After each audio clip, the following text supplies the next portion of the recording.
It took 14 years to plan and 4 years to build. Now Toronto's Agakhan Museum is ready to open its doors. This striking building will be home to a significant collection of Islamic art and cultural artefacts. Canadian Prime Minister Stephen Harper was joined on an opening tour by His Highness the Aga Khan, founder and chairman of the Aga Khan Development Network and spiritual leader of the world's Ismaili community. The permanent exhibits were collected over many years by him and his family. His brother, Prince Amin, explained their vision for the museum, the only one of its kind in North America.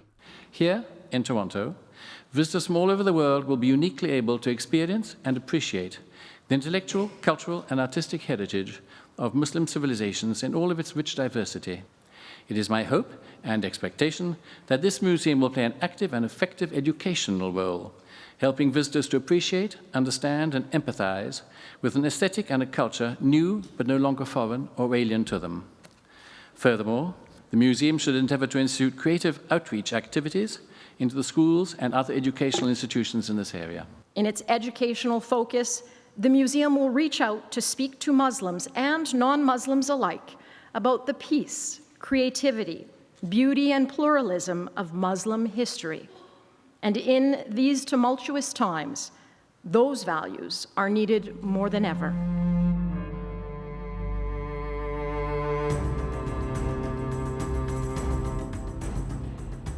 As the museum took shape, His Highness the Aga Khan and Prince Amin worked to build a permanent collection, drawn from every region and period, and every kind of material in the Muslim world.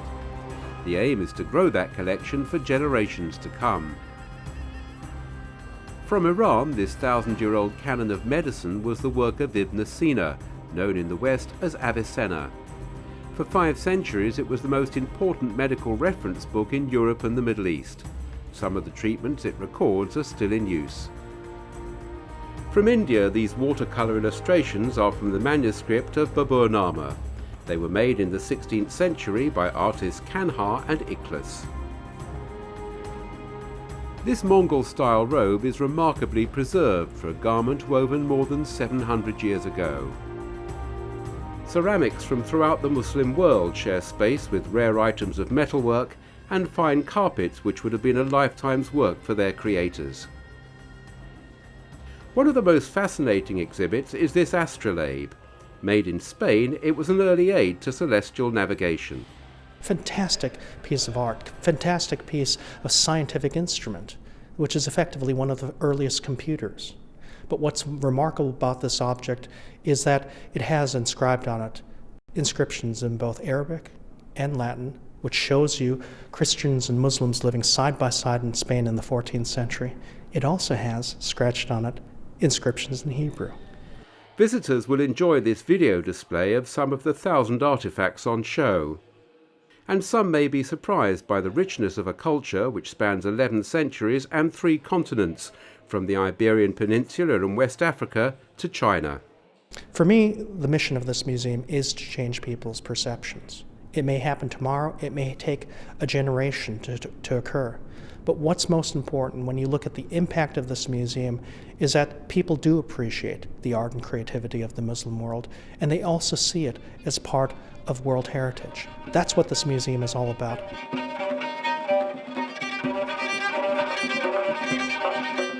The Aga Khan Museum promises far more than static displays of ancient treasures. This will be a centre for the performing arts, with frequent dance and music events.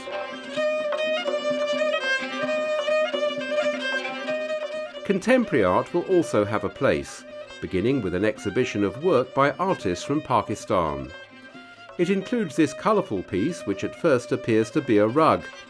Closer inspection reveals it's made from more than 1 million gold pins. We'll be opening up to 5 exhibitions a year, actually, in the spaces that you're in now. They'll be of international content, they'll range from historical to contemporary work, and we'll be also using the gardens to exhibit art. So this will be a very, very lively place from an exhibition point of view.